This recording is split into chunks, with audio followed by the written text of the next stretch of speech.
Trapped under the rubble, he asked to see his dog one last time, but something inexplicable happened. The morning sun cast long shadows across John Matthews' worn hardwood floors as he went about his usual routine in his San Francisco apartment. The historic building, with its classic architecture and weathered charm, had been his home for the past 5 years, shared with his most loyal companion, a German shepherd named Buddy. As John sipped his morning coffee, gazing out at the city skyline, he couldn't have known that this seemingly ordinary Tuesday would become the day that would forever change his life. If you found this story interesting, don't forget to subscribe to our channel and give it a like. Tell us which city you're watching us from. Stay tuned. Buddy lay at his feet, occasionally lifting his head to follow the movement of pigeons outside the window. The dog's presence had been a constant source of comfort since John had rescued him from a shelter 3 years ago. Their bond had grown stronger with each passing day, transforming from a simple pet-owner relationship into something far more profound. The apartment, situated in one of San Francisco's oldest neighborhoods, held its own stories within its walls. The building had survived countless earthquakes, wars, and the city's ever-changing landscape. Its sturdy brick exterior and ornate cornices spoke of an era long past, when craftsmanship meant something more than mere functionality. As the morning progressed, John went about his usual tasks, answering emails, making phone calls, and preparing for an afternoon meeting. Buddy followed him from room to room, a faithful shadow with watchful eyes and alert ears. There was something different about the dog's behavior that day, though John couldn't quite put his finger on it. Buddy seemed more attentive than usual, his ears perking up at the slightest sound, his eyes constantly scanning their surroundings. Around 11:30, John noticed Buddy pawing at the floor near the living room window, whining softly. It was unusual behavior for the normally composed shepherd. "What's wrong, boy?" John asked, kneeling beside his companion. Buddy's response was to press closer to him, as if trying to communicate something urgent. The air felt different somehow, heavier, more charged. The city sounds that usually filtered through the windows had taken on an eerie quality, though John wouldn't have been able to explain exactly how or why. Even the pigeons that regularly visited his windowsill had disappeared, leaving behind an unsettling silence. In the kitchen, the water in Buddy's bowl rippled slightly, creating concentric circles that caught John's attention. He might have dismissed it as nothing more than a truck passing by, but something about the moment felt significant. Buddy's whining increased, and he began to pace between John and the apartment door. The old building creaked and settled around them, its ancient bones shifting in ways that seemed almost deliberate. John had always loved the character of the place, how it seemed to breathe with the city's rhythm, but now those familiar sounds carried an undertone of warning that he couldn't ignore. Outside, the usual bustle of the city continued unabated. People walked past on their way to lunch, cars honked in the perpetual traffic, and somewhere in the distance, a siren wailed. It was all so normal, so ordinary, that the growing sense of unease seemed almost foolish. Yet Buddy's behavior was becoming increasingly agitated, his usual calm demeanor replaced by an urgent restlessness. John checked his phone, seeing it was approaching noon. He had a meeting scheduled for 1 o'clock, but something about Buddy's behavior made him hesitate to leave. In their years together, he had learned to trust his dog's instincts. Buddy had an uncanny ability to sense things before they happened. Approaching storms, unexpected visitors, even John's occasional migraine attacks. The minutes ticked by with excruciating slowness. John found himself standing at the window, one hand resting on Buddy's head, both of them watching the street below. The sun had disappeared behind a bank of clouds, casting the city in an otherworldly grey light. The temperature seemed to drop several degrees, though the weather report had predicted a warm, clear day. In that moment of suspended animation, as the clock approached 12, John felt rather than heard a deep rumbling beneath his feet. It was subtle at first, like the distant roll of thunder, but it grew quickly in intensity. Buddy's whining turned to urgent barking, and he pulled at John's sleeve with his teeth, trying to guide him away from the window. The first tremor hit with the force of a freight train. The floor beneath John's feet buckled and swayed, sending him stumbling against the wall. Books tumbled from their shelves, pictures crashed to the floor, and the air filled with the sound of breaking glass. Through it all, Buddy's barking continued, becoming more insistent as the shaking intensified. Time seemed to slow down and speed up simultaneously. John watched in horror as cracks spiderwebbed across his ceiling, spreading like frost on a winter morning. The building's ancient structure groaned and protested against forces it was never meant to withstand. Through the window, he could see other buildings swaying, their normally rigid forms moving like trees in a strong wind. Buddy refused to leave John's side, even as debris rained down around them. The dog's presence became an anchor in the chaos, his solid form pressing against John's legs, guiding him away from danger. When a section of ceiling collapsed mere feet from where they stood, it was Buddy who pulled John to safety, his powerful body forcing his master toward a more stable area of the apartment. The noise was overwhelming, a cacophony of breaking glass, creaking timber, and the terrified screams of neighbors. Through the walls, John could hear the panicked voices of other residents, their words lost in the general chaos, but their fear palpable. The building itself seemed to be crying out, its century-old framework pushed to its absolute limits. In those moments of terror, John's mind raced through everything he knew about earthquake safety. Drop, cover, and hold on. The mantra drilled into every California schoolchild. But Buddy had other ideas. The shepherd continued to pull him toward a specific corner of the apartment, away from windows and falling debris. There was an urgency in the dog's actions that transcended simple panic. He seemed to be following some kind of plan. The second wave hit harder than the first. The floor beneath them rippled like ocean waves, sending furniture sliding across the room. A deafening crack echoed through the building, and John felt the floor begin to tilt. Buddy's barking took on a new intensity, and he redoubled his efforts to move John toward their destination. Around them, the apartment was transforming into something unrecognizable. The comfortable space that had been their home was becoming a maze of fallen beams and shattered possessions.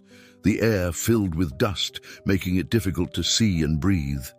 Through it all, Buddy remained focused, determined to guide John to safety. Time lost all meaning in the chaos. It could have been minutes or hours that they struggled through the increasingly unstable apartment. John's world narrowed to following Buddy's lead, trusting in his companion's inexplicable certainty. The dog moved with purpose, navigating through the destruction as if following an invisible path. The final tremor brought with it a sound John would never forget, the deep, resonant groan of a building reaching its breaking point. The floor beneath them gave one final heave, and then everything began to move at once. Walls collapsed, floors buckled, and the very foundation seemed to shift beneath their feet. In those last moments before everything went dark, John felt Buddy's teeth close gently but firmly around his wrist, pulling him forward with desperate strength. The dog's eyes met his, filled with an intelligence and determination that seemed almost supernatural. There was no fear in those eyes, only an unwavering focus on their survival. The collapse, when it came, happened in stages. First, the ceiling above them gave way, sending a cascade of debris raining down. Then, the floor began to tilt at an impossible angle, sending everything sliding toward one side. Through it all, Buddy never let go of John's wrist, guiding him through the chaos with an almost prescient understanding of where the next danger would come from. As consciousness began to fade, John's last clear thought was of the absolute trust he had in his four-legged companion. In the darkness that followed, as the world continued to shake and crumble around them, that trust would become the foundation of something extraordinary, a journey that would test the limits of their bond and reveal secrets that had lain hidden beneath the city streets for generations. Consciousness returned to John gradually, like waves lapping at a distant shore. The first thing he noticed was the absolute darkness that surrounded him, broken only by thin slivers of light filtering through tiny gaps in the debris above. His body ached, but a quick assessment told him he had survived with relatively minor injuries. The weight of concrete and steel pressed against his legs, holding him in place but not crushing him, a miracle in itself. The air was thick with dust and the metallic taste of broken concrete. Somewhere in the distance, he could hear sirens wailing and the muffled sounds of emergency responders. But one sound was conspicuously absent: Buddy's familiar presence. The realization hit him harder than the collapse itself. Where was his faithful companion? The last thing he remembered was Buddy's determined grip on his wrist, guiding him through the chaos. "Buddy?" His voice came out as a hoarse whisper, barely audible even to himself. He cleared his throat and tried again, louder this time. "Buddy!" The name echoed through the confined space, bouncing off unseen walls and returning to him unanswered. The silence that followed was deafening, broken only by the occasional settling of debris and distant sirens. Time became fluid in the darkness. John found himself marking its passage by counting his breaths, trying to maintain calm while straining his ears for any sound that might indicate Buddy's presence. The space around him was confined, but not completely sealed. Fresh air managed to find its way through the rubble, carrying with it the sounds of the rescue efforts above. As his eyes adjusted to the darkness, John began to make out shapes in the gloom. He was in what appeared to be a pocket created by fallen beams and chunks of concrete. The space was small but stable, protected by the very debris that trapped him. Through a gap in the rubble, he could see flickering emergency lights from above, their blue and red glare creating strange shadows in his confined space. His thoughts kept returning to Buddy. The German shepherd had been acting strangely just before the earthquake, as if he had sensed what was coming. There had been an almost supernatural quality to his behavior, the way he had tried to guide John to safety. Now, in the eerie quiet of his concrete prison, John found himself wondering if there had been more to Buddy's actions than mere animal instinct. The sound of shifting debris above made him hold his breath. Was it rescue workers, or was the structure still settling? The noise grew closer, accompanied by voices that were too muffled to make out clearly. Hope surged through him, but it was immediately tempered by concern for Buddy. "Help!" he called out, his voice stronger now. "Please, you have to find my dog." The rescue team's voices became clearer as they approached his location. John could hear them discussing the best approach to reach him, debating angles and structural integrity, but he interrupted their technical discussion with repeated pleas about Buddy. "Please," he called out, "before you help me, you have to find my German shepherd. He saved my life. I need to know he's okay." The rescuers seemed surprised by his insistence, but something in his voice must have conveyed the urgency of his request. They assured him they would look for Buddy while they worked on reaching him safely. John could hear them spreading out, calling Buddy's name and searching through the surrounding debris. Hours seemed to pass in the darkness. John's muscles cramped from remaining in the same position, and thirst began to gnaw at him. But he refused to think about his own discomfort, focusing instead on straining his ears for any sound that might indicate Buddy had been found. The rescue team kept working, their movements creating a rhythm of scraping and shifting debris. Then, like an answer to a prayer, a sound cut through the chaos, a bark, distant but unmistakable. John's heart leaped at the familiar voice of his companion. "That's him!" he shouted to the rescue team. "That's Buddy!" The bark came again, stronger this time, and accompanied by the sound of scrabbling paws against debris. The rescuers' voices took on a new urgency as they followed the sound of Buddy's barking, John could hear their exclamations of surprise and wonder as they discovered something unexpected. The dog's barks had led them to something they hadn't anticipated finding in the ruins, something that would change the entire course of their rescue operation. The rescue team's flashlights cut through the darkness, illuminating an extraordinary sight. Buddy, covered in dust but seemingly unharmed, stood at the edge of what appeared to be an opening in the ground. The dog's tail wagged with determination as he barked again, pawing at the edge of the mysterious hole. The rescuers exchanged bewildered glances as their lights revealed what appeared to be the entrance to an underground tunnel. "This isn't on any of our city plans," muttered Carlos, the team leader, consulting his tablet. The device displayed various layers of infrastructure beneath the building: water pipes, electrical conduits, subway tunnels, but nothing that matched what they were seeing. Buddy's discovery had revealed something that seemed to have been forgotten by time itself. The German Shepherd's behavior was unlike anything the rescue team had ever encountered. Instead of staying by the opening, Buddy began moving back and forth between the tunnel entrance and the direction where John was trapped, as if trying to communicate something vital. His eyes held an almost human-like intelligence as he looked at each team member in turn, willing them to understand. "Sir," Carlos called out to John, "your dog has found something interesting. It looks like some kind of underground passage. We're seeing evidence of old construction, possibly dating back decades." The revelation sparked a mix of hope and uncertainty among the team members. While the tunnel might provide an alternative route to reach John, it also presented unknown risks. Buddy's insistence grew more pronounced.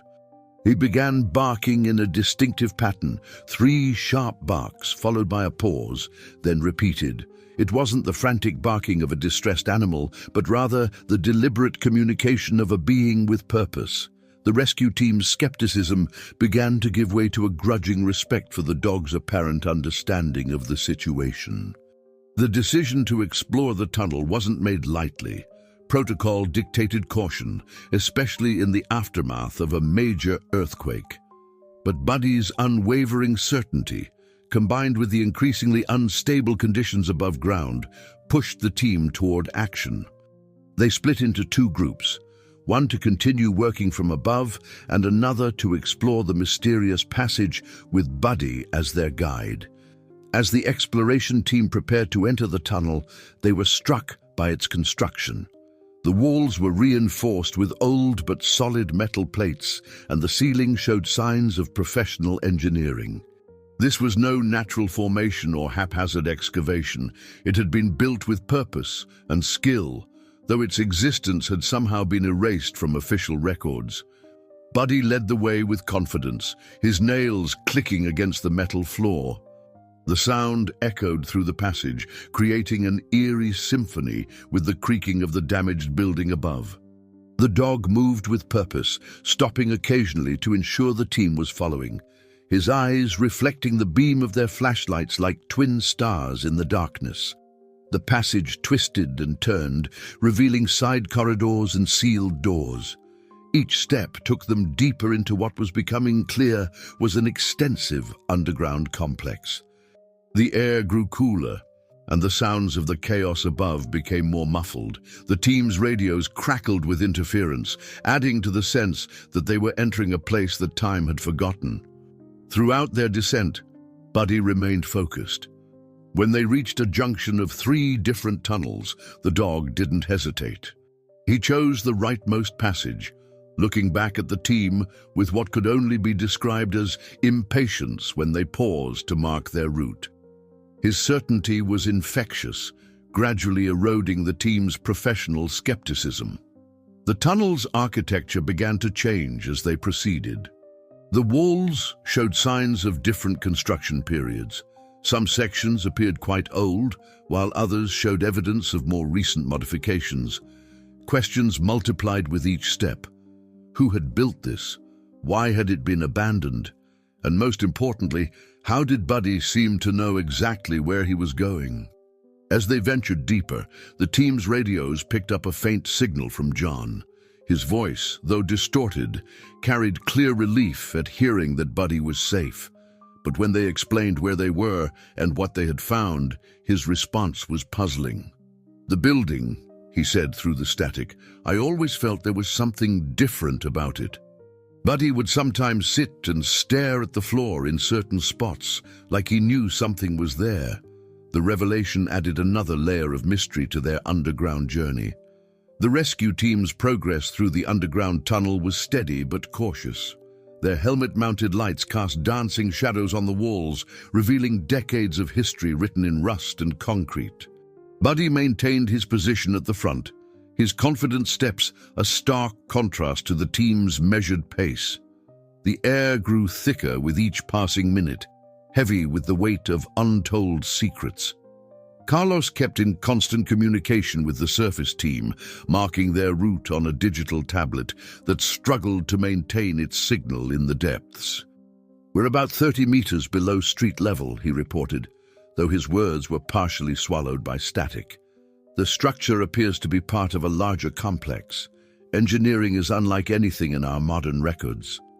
The tunnel's construction continued to baffle the experienced rescue workers. Steel reinforcements, far ahead of their time, lined the walls in complex patterns.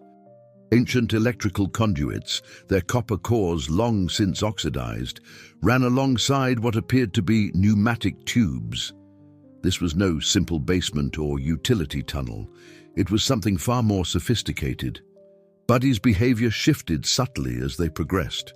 His earlier urgency gave way to a more deliberate pace, and he began paying careful attention to the ceiling. The change didn't go unnoticed by Maria, the team's structural engineer. "The dog," she whispered to Carlos. "He's reading the infrastructure better than our equipment." Her instruments were showing conflicting data, as if the tunnel's very existence confused their modern technology. The first warning came as a low vibration, more felt than heard. Buddy froze, his ears pricked forward and his body tensing. Before anyone could react, the dog darted forward and began herding the team toward an alcove in the tunnel wall. His actions were deliberate and forceful, leaving no room for hesitation or doubt. Seconds later, the ground beneath them shuddered. The aftershock, magnified by their underground location, sent tremors through the ancient structure. Dust and small debris rained from the ceiling, but the tunnel held. The team huddled in the alcove, watching in amazement as Buddy maintained his protective stance at the entrance, his body shielding them from falling debris. As the tremors subsided, the reality of their situation became clear. The radio connection to the surface was now completely dead, and some of the tunnel sections behind them had partially collapsed. They were committed to moving forward, following Buddy's lead through the underground maze. The dog's intuition had already saved them once. They would have to trust it would do so again. The team's attention was drawn to a peculiar feature of the alcove where they had taken shelter. Behind layers of dust and cobwebs, the walls were covered in faded technical drawings and charts. Maria's flashlight revealed complex diagrams of the tunnel system, far more extensive than anything they had imagined. The date stamps on the drawings went back to the 1940s, but the engineering principles displayed were remarkably advanced. "Look at this," Maria called out, her flashlight beam highlighting a particular section of the diagrams. These tunnels were designed to withstand significant seismic activity. The reinforcement patterns, the material compositions, they're incredible. Some of these techniques weren't supposedly developed until decades later. Buddy's bark echoed through the tunnel, drawing their attention back to the task at hand. The dog had found something, a heavy metal door set into the tunnel wall. Unlike the rusty surfaces around it, this door showed signs of more recent maintenance. Its surface was covered in warning signs in faded red paint, and a complex locking mechanism secured it shut. The team gathered around the door, their lights revealing more details. The lock wasn't completely rusted, and marks around it suggested it had been used within the past few decades. Buddy began pawing at the ground near the door's base, his actions becoming increasingly insistent. The beam of Carlos's flashlight caught something metallic glinting in the debris. A key, its surface dulled by time, but its shape matching the door's lock perfectly. As they contemplated this new discovery, another tremor shook the tunnel. This one was different, shorter but more intense. The vibrations seemed to come from somewhere ahead of them, deep within the complex. Buddy's reaction was immediate. He grabbed the key in his mouth and looked at Carlos expectantly, his eyes conveying an urgency that transcended the barrier between species. The key turned in the lock with surprising ease, as if it had been waiting all these years for this precise moment. The mechanism released with a deep, resonant click that echoed through the tunnel. Carlos and his team exchanged glances, their flashlights illuminating faces etched with equal parts anticipation and apprehension. Buddy stood perfectly still, his attention fixed on the door, tail straight and alert. The door's hinges protested as the team worked together to pull it open, releasing a rush of stale air that carried the distinct scent of old paper and machinery. As their lights penetrated the darkness beyond, they revealed a sight that left even the experienced rescue workers speechless. They were standing at the entrance to what appeared to be a massive underground command center, frozen in time. Banks of antiquated equipment lined the walls, their surfaces covered in decades of dust. Massive maps hung on the walls, showing detailed layouts of San Francisco's underground infrastructure, many of which didn't match current city plans. The room stretched far beyond the reach of their flashlights, suggesting it was just one part of a much larger facility. Buddy moved forward with purpose, weaving between old desks and equipment with the confidence of someone who knew exactly where they were going. The rescue team followed, their footsteps echoing in the cavernous space. Maria paused at one of the workstations, her engineering background drawing her to the sophisticated equipment. "This is incredible," she breathed, wiping dust from a control panel. "These systems, they're not just old civil defense equipment. This was something else entirely. Look at these seismic monitoring devices. They're decades ahead of their time. Some of this technology shouldn't even exist in the 1940s. The room held other surprises. Filing cabinets lined one wall, their drawers still filled with documents despite the passage of time. As Carlos pulled out one folder, its contents revealed detailed plans for a network of underground facilities spanning the entire city. But these weren't simple bomb shelters or utility tunnels. They were part of something far more ambitious. Buddy's bark drew their attention to another discovery. The dog had found a more recent addition to the facility, a modern emergency kit, possibly left by maintenance workers who had accessed the bunker in recent decades. The supplies inside were still viable, including bottled water and emergency rations.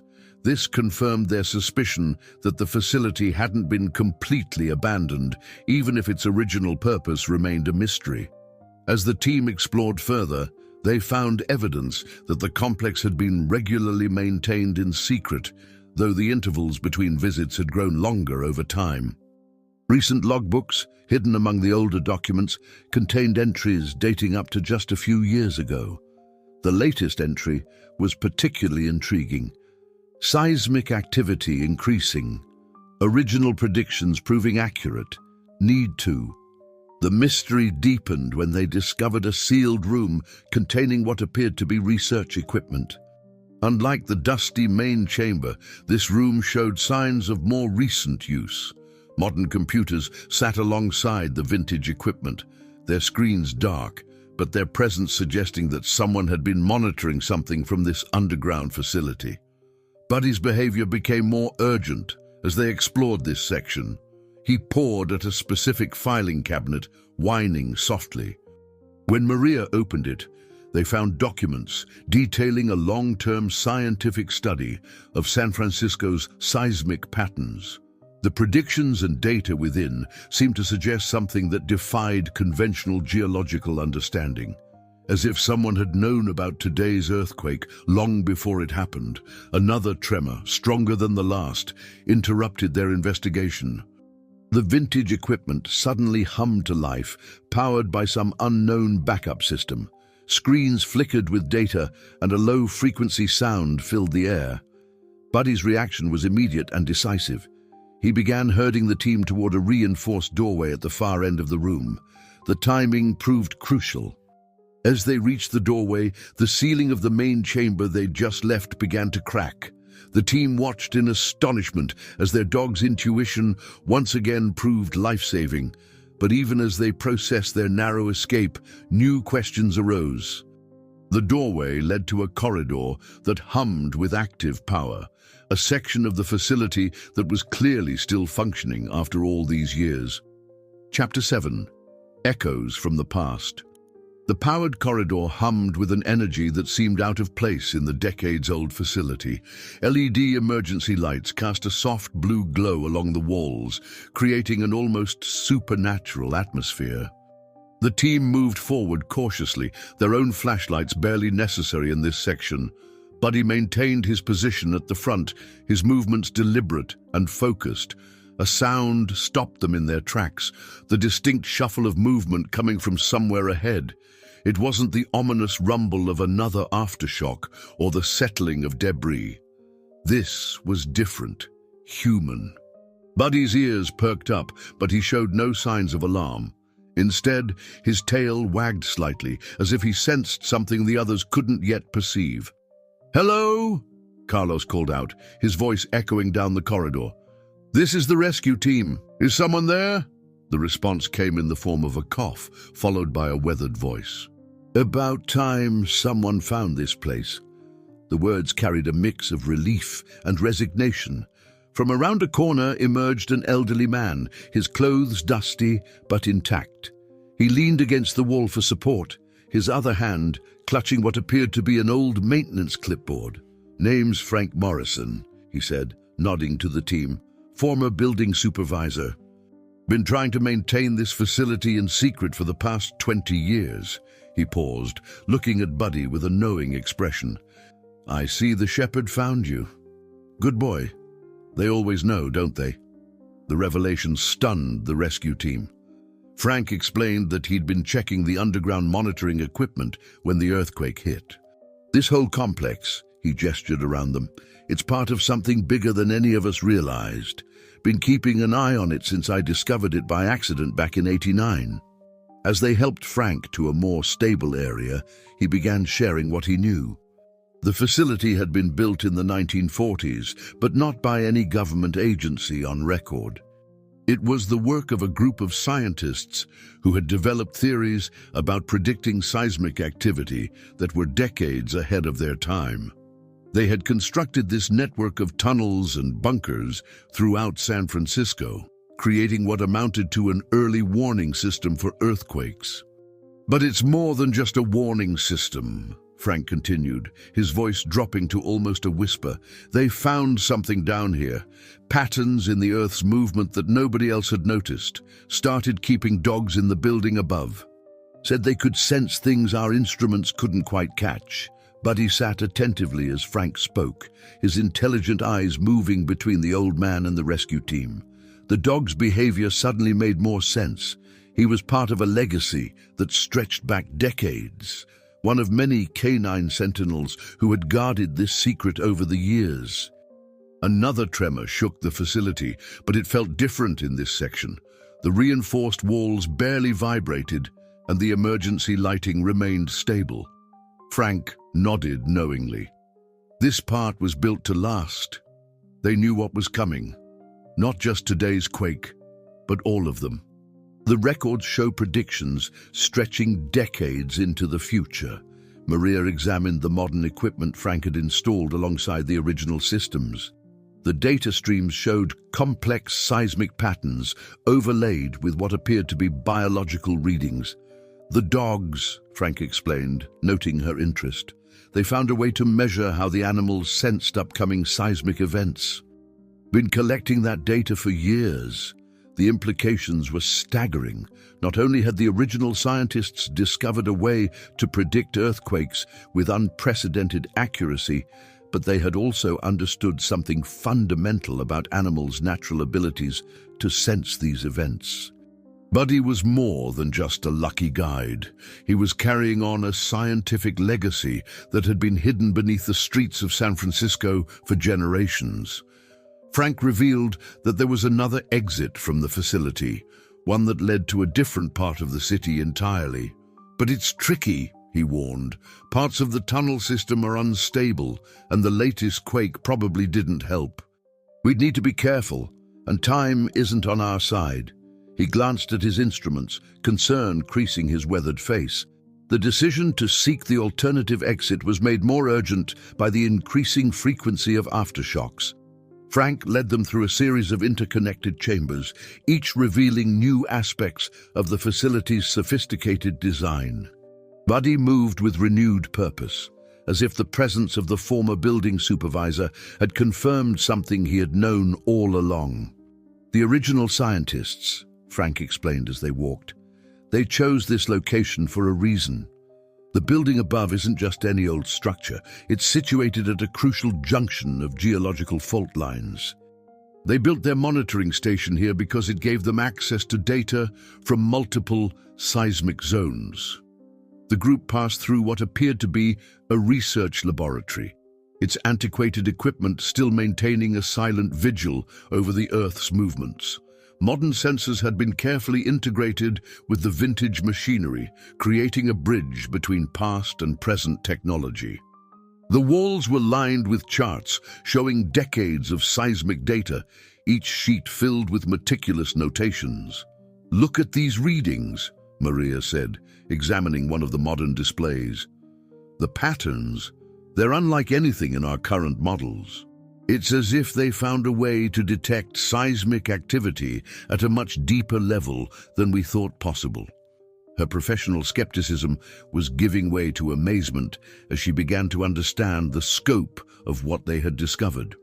Buddy suddenly stopped at an intersection of 3 corridors, his behavior catching everyone's attention.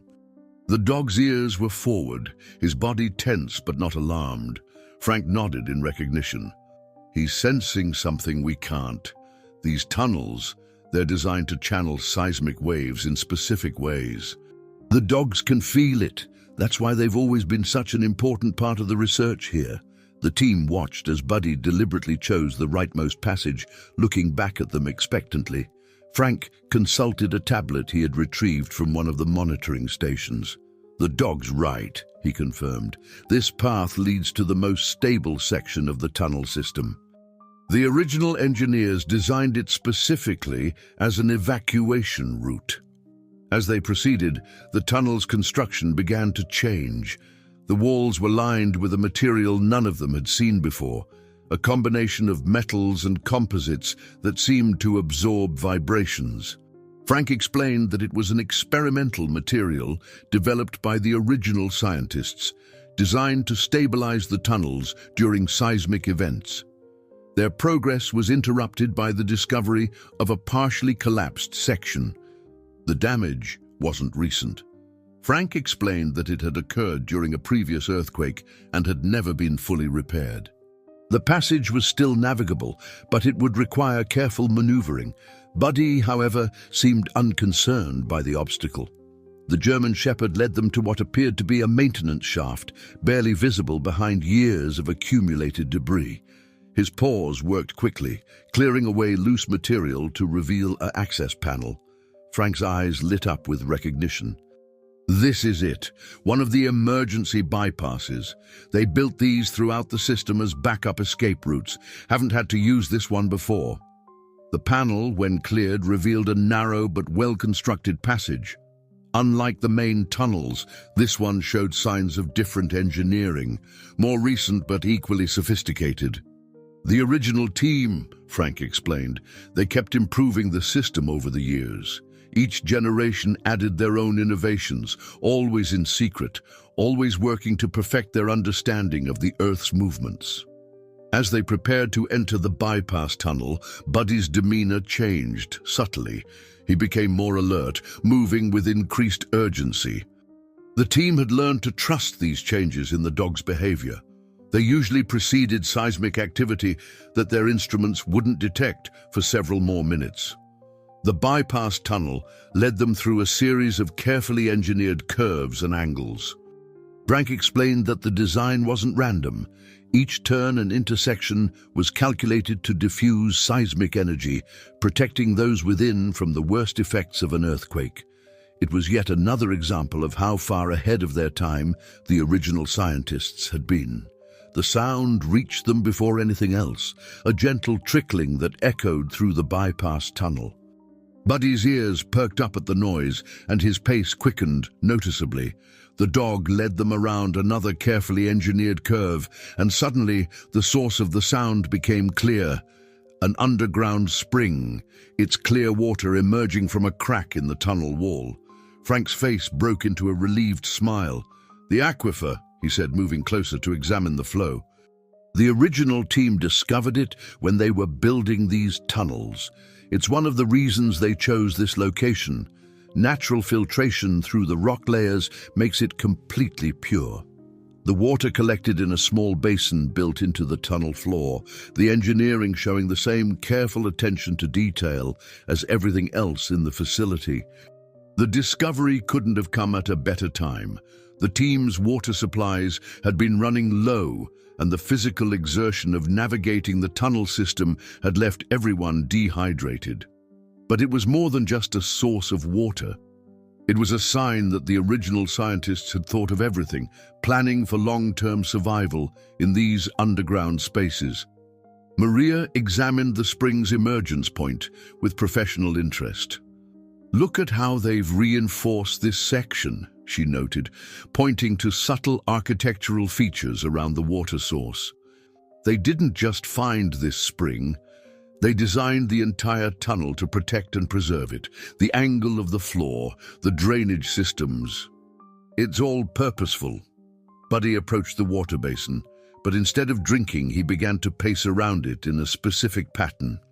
Frank watched the dog's behavior with knowing eyes. "They use the spring for more than just drinking water," he explained. "The flow rate changes slightly before major seismic events. The dogs can sense these changes. It's another layer of their early warning system." The team took the opportunity to rest and replenish their supplies. As they did, Frank shared more about the facility's history. The spring had played a crucial role in the original research.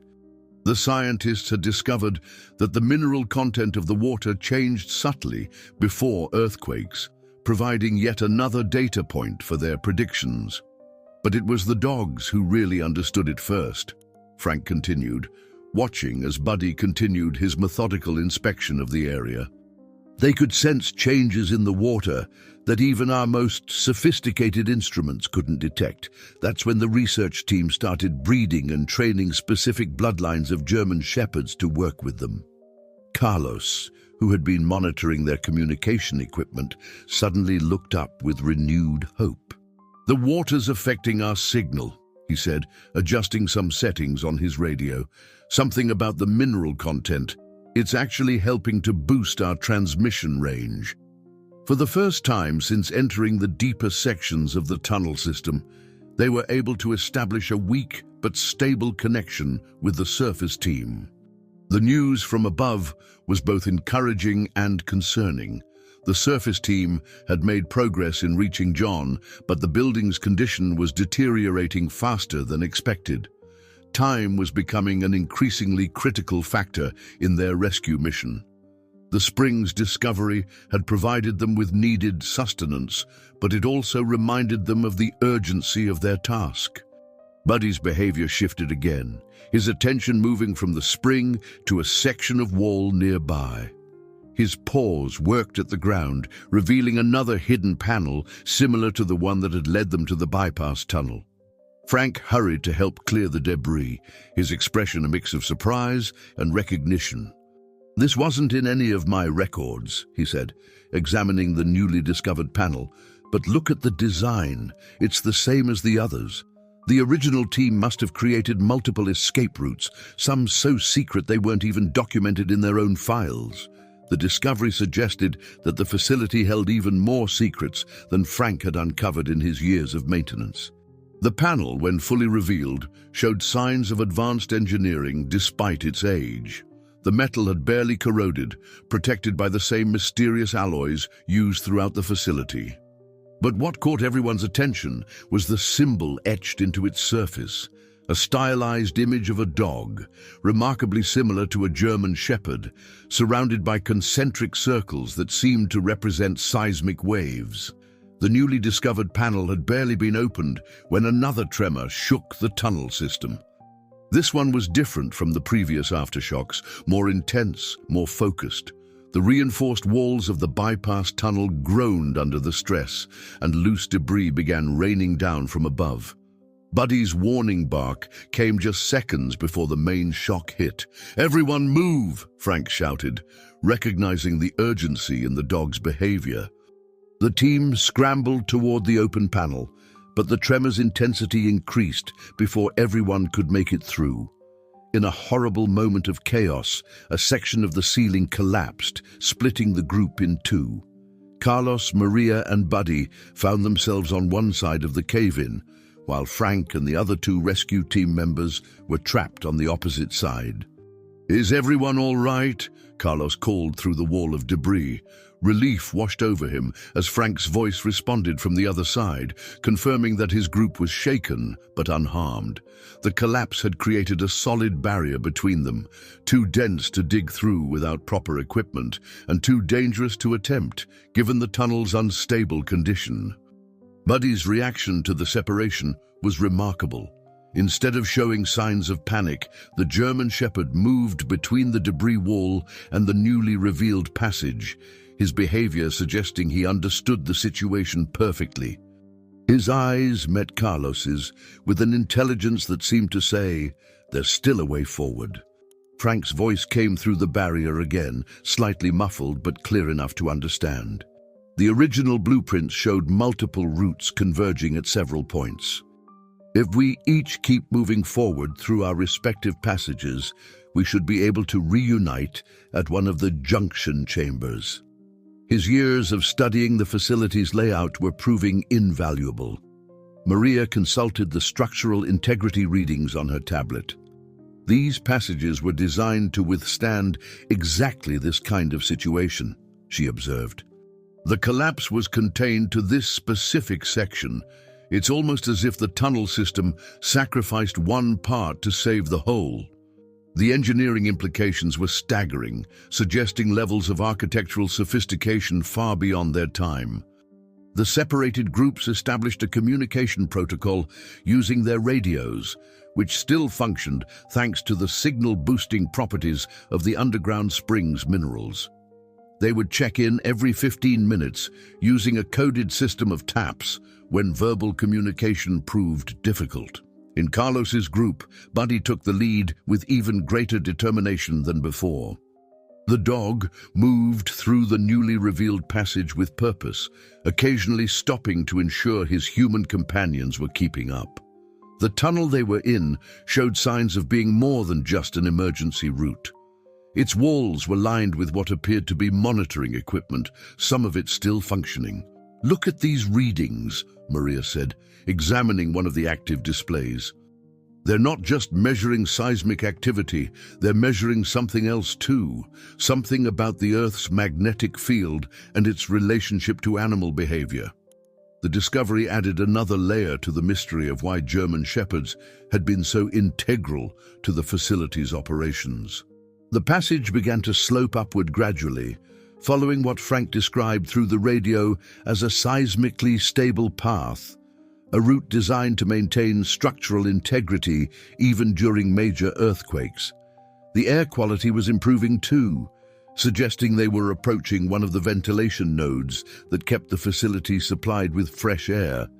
Through their periodic radio checks, they learned that Frank's group had discovered additional historical records in their section of the tunnel. The documents revealed more about the facility's original purpose, It wasn't just a prediction center or a shelter, but part of a larger network designed to understand and potentially mitigate the effects of seismic activity on the city above. Buddy's behavior continued to be their most reliable guide. The dog seemed to understand not just the physical layout of the tunnels, but also their hidden rhythms. When electronic equipment showed only normal readings, Buddy could sense subtle changes that warranted caution or indicated a safer route to take. The upward-sloping tunnel led Carlos's group to what appeared to be an equipment storage room, its existence hidden behind decades of dust and neglect. Buddy's nose led them directly to a series of locked cabinets, their metal surfaces still somehow resistant to corrosion. The dog's tail wagged with increasing excitement as Maria worked to open the first cabinet. Inside, they found an array of tools and equipment that seemed both ancient and oddly advanced. Specialized flashlights with power sources that still functioned, mapping devices that combined mechanical precision with inexplicable accuracy, and communication equipment that operated on principles that even Maria, with her engineering background, couldn't quite understand. "These aren't just old tools," Maria breathed, examining one of the devices. "Look at the craftsmanship, the materials used. Some of this technology, it's like they had access to manufacturing techniques that didn't officially exist until decades later." She activated one of the flashlights, and its beam cut through the darkness with remarkable clarity, revealing details in the tunnel walls they hadn't noticed before. Buddy's attention was drawn to a particular corner of the room, where a large piece of equipment sat covered by a heavy tarp. When they pulled the covering away, they found what appeared to be a mobile seismic monitoring station. Unlike the other equipment they'd seen throughout the facility, this one was designed to be portable, its components carefully engineered for transportation through the tunnel system. The radio crackled to life with Frank's voice. "If you've found what I think you've found," he said, his tone excited despite the static, "those monitoring stations were part of the original team's mobile research units. They used them to map the entire underground network. The dogs were trained to work with these units. They could sense when the readings were significant." Carlos began examining the monitoring station more closely. Despite its age, the machine hummed to life when activated, its displays showing detailed readings of their surroundings. Buddy sat next to it, his posture alert and focused, just as Frank had described. The dog's behavior suggested that this partnership between canine instinct and human technology was still active, even after all these years. Maria discovered a set of technical manuals that had been preserved alongside the equipment. The documents revealed that the original scientists had developed a unique methodology that combined traditional seismic monitoring with what they called biorhythmic feedback, using the natural sensitivities of specially trained dogs to enhance their understanding of underground conditions. The German shepherds weren't just guides, Maria realized reading through the papers. They were living sensors, capable of detecting subtle changes in the Earth's magnetic field, air pressure, and ground vibrations. The scientists found a way to calibrate their equipment based on the dog's reactions. She looked at Buddy with newfound appreciation, understanding now why his instincts had been so unerringly accurate. The portable monitoring station provided them with something else crucial, an updated map of the tunnel system that was far more detailed than anything they had seen before. The display showed their current position and, more importantly, revealed the shortest route to where John was trapped. The path ahead would be challenging, but now they had both ancient technology and Buddy's instincts to guide them. Using the newly discovered equipment, they were able to establish a more stable communication link with Frank's group. The separate teams compared notes, sharing discoveries that painted an increasingly complex picture of the facility's true purpose. It hadn't just been built to predict earthquakes, it was part of a much grander vision to understand and work in harmony with the Earth's natural forces. Buddy's behavior changed as they studied the maps and equipment. The dog began moving between the monitoring station and a specific section of wall, his actions deliberate and purposeful. When Carlos directed one of the specialized flashlights at the area, they discovered markings that had been invisible under normal illumination, a series of symbols that matched notations in the technical manuals. "These markings," Maria said, comparing them to the documents, "they're like trail markers, but they're also recording points for seismic data." The original team created a whole navigation system that only their trained dogs could effectively use. The discovery explained how Buddy had been able to guide them so confidently through the tunnel system. He was following a map that had been created specifically for his kind. The portable monitoring station suddenly emitted a series of urgent beeps, its displays showing patterns that made Maria's face grow serious. The combination of modern and vintage technology was painting a concerning picture of their situation. The tremors were increasing in both frequency and intensity, suggesting that the tunnel system, despite its remarkable engineering, was being pushed to its limits. "We need to make a decision," Carlos said, gathering his team around the monitoring station's display. The surface team is reporting that they've made progress in clearing a path to John, but it could still take hours. "According to these readings, we might not have that kind of time." The equipment showed increasing pressure building up in several key structural points of the tunnel system. Buddy's behavior added another layer to their considerations. The German shepherd moved between the group and the passage ahead, his body language conveying a clear sense of urgency. Yet he remained calm, suggesting that while time was critical, panic wasn't necessary. It was exactly the kind of balanced judgment that the original scientists had bred these dogs to provide. Frank's voice crackled over the radio, bringing additional information to their decision-making process. His group had discovered more recent maintenance logs that painted a concerning picture. The last inspection noted structural weaknesses in several key junctions, he reported. They were scheduled for reinforcement next month. "We can't count on those sections holding up under continued stress." Maria analyzed the data from multiple angles, combining readings from the vintage equipment with her modern structural engineering knowledge. "The original design is incredible," she noted, "but even the best engineering has its limits. These tremors are following a pattern that the facility wasn't explicitly designed to handle." She pointed to specific readings that showed stress points building up in crucial areas. The team's discussion was interrupted by a series of distinct taps coming through the tunnel walls.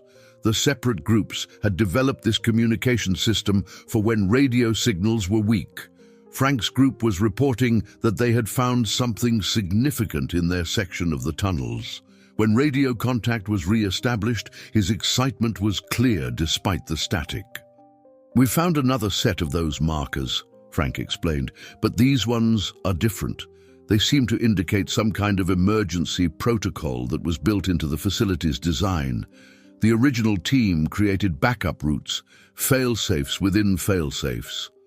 The discovery added another option to their already complex decision. Buddy's reaction to this news was remarkable.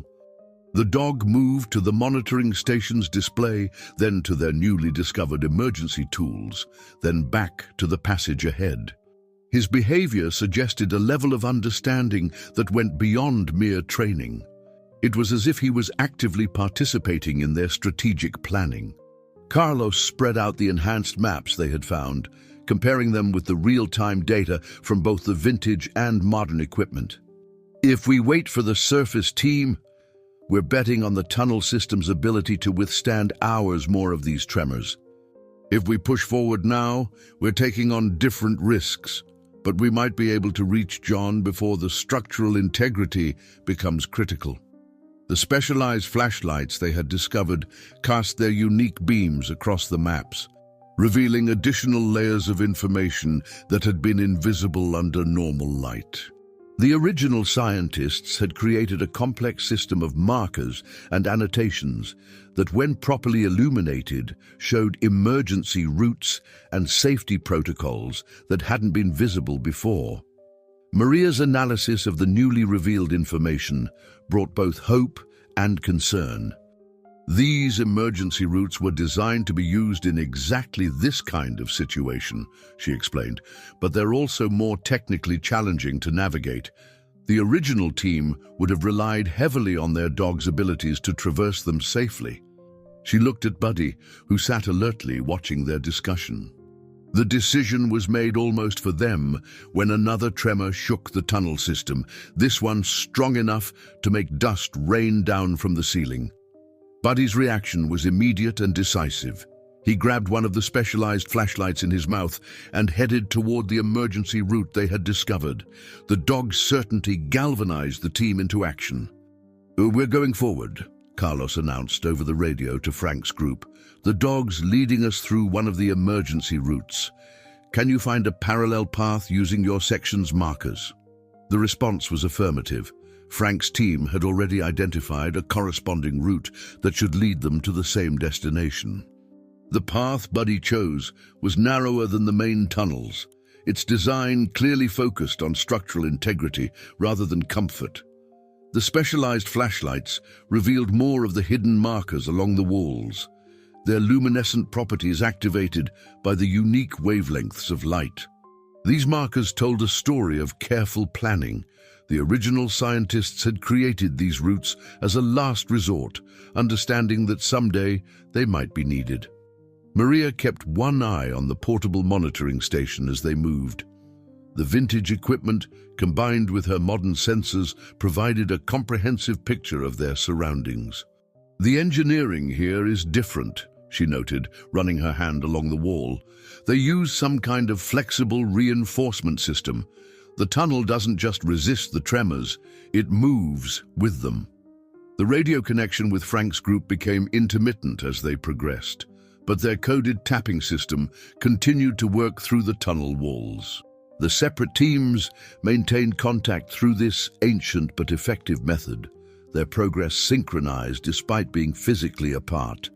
Buddy seemed to understand the importance of keeping the groups coordinated. He would pause at regular intervals, waiting for the confirming taps before proceeding. Their path took them through what appeared to be research stations, small alcoves set into the tunnel walls containing more of the mysterious equipment they had encountered earlier. These stations were positioned at regular intervals, each one apparently designed to monitor different aspects of the Earth's behavior. Buddy paid special attention to these spots, his behavior suggesting they held particular significance. The specialized flashlights revealed more than just navigation markers.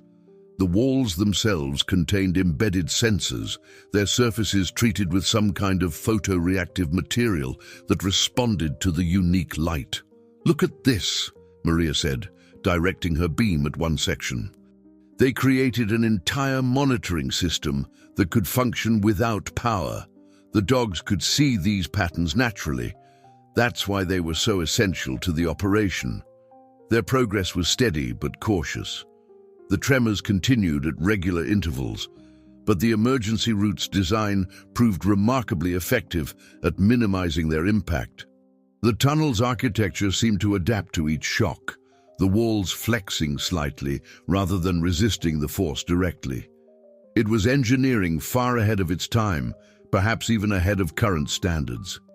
Buddy's handling of the flashlight was remarkable. He had quickly learned to adjust its position to illuminate the most important markers as they moved. The dog's intelligence seemed to grow more apparent with each passing moment, his actions displaying a level of understanding that went beyond mere training. He wasn't just following a predetermined path, he was actively interpreting the markers and adjusting their route based on current conditions. The monitoring station's readings became increasingly complex as they moved deeper into the emergency route. The patterns it displayed suggested they were approaching something significant, perhaps the junction point where they hoped to reunite with Frank's group. But the data also showed that the structural stress on the tunnel system was reaching critical levels in several areas.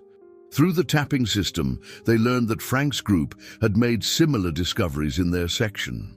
The emergency routes were more than just escape paths. They were part of an elaborate system designed to preserve not just lives, but also the vital research that had been conducted here.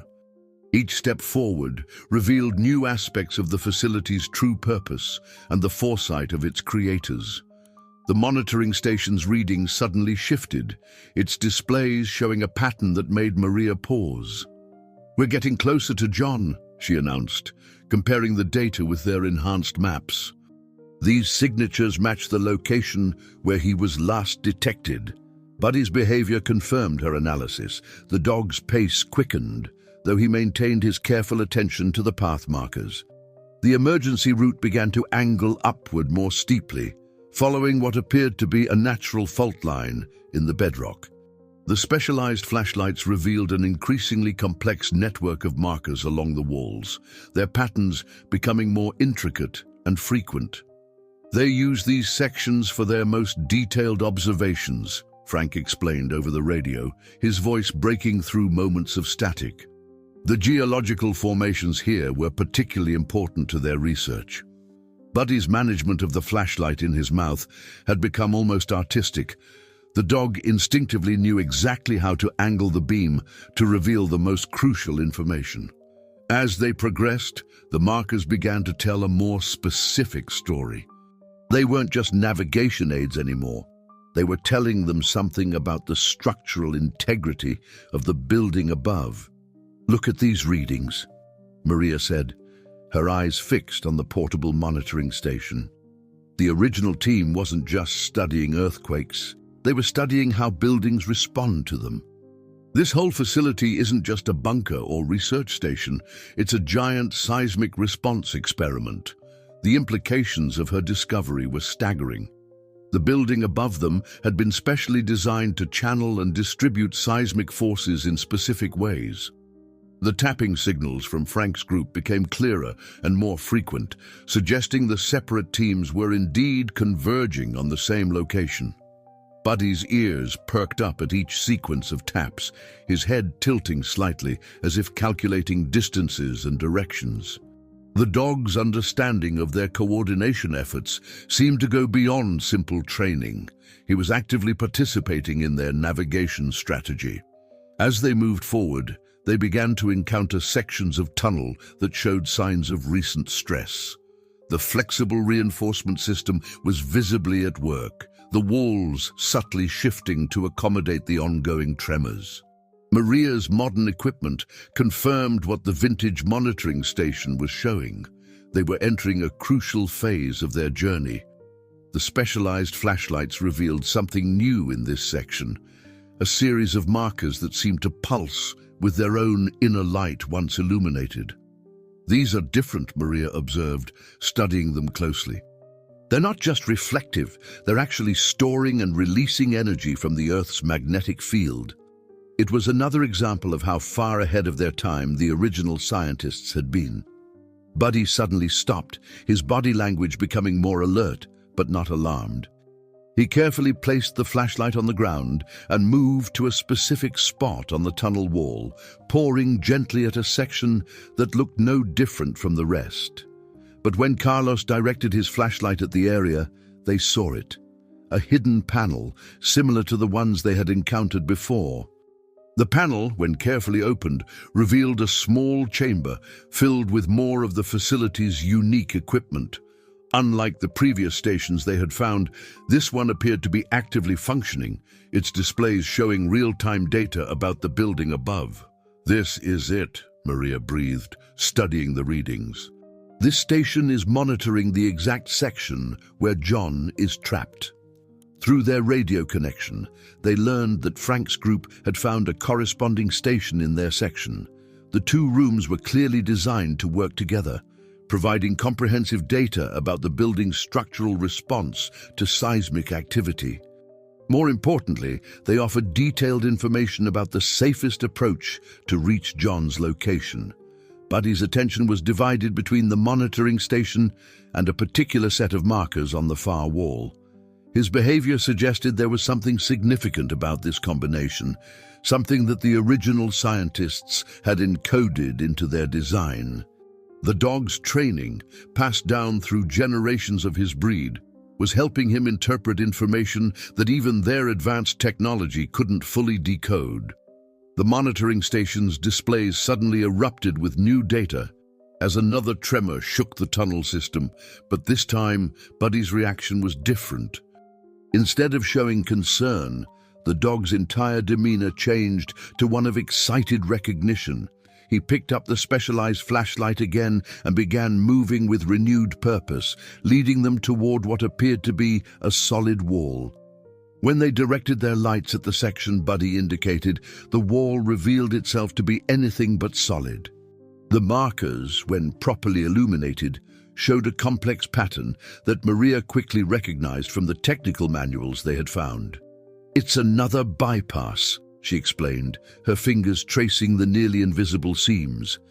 "But this one's different from the others. It's designed to be accessed only under specific conditions." The timing proved crucial. The continuing tremors had reached a frequency that matched something in the facility's design, causing sections of the wall to shift slightly, revealing a narrow but navigable passage. Through their radio connection, they heard Frank's team reporting a similar discovery in their section. The original scientists had created a final approach that would only become accessible when the seismic conditions demanded it. Buddy took point without hesitation, the flashlight beam steady in his mouth as he led them into the newly revealed passage. The engineering here was unlike anything they had seen before. The walls seemed to pulse with a faint luminescence, responding to both the tremors and their presence. The dog's shadow danced across the reactive surfaces, creating patterns that matched the facility's navigation markers. "The whole section is adaptive," Maria breathed, watching her instruments record unprecedented readings. "It's not just responding to the earthquakes, it's actually using the seismic energy to maintain its structural integrity."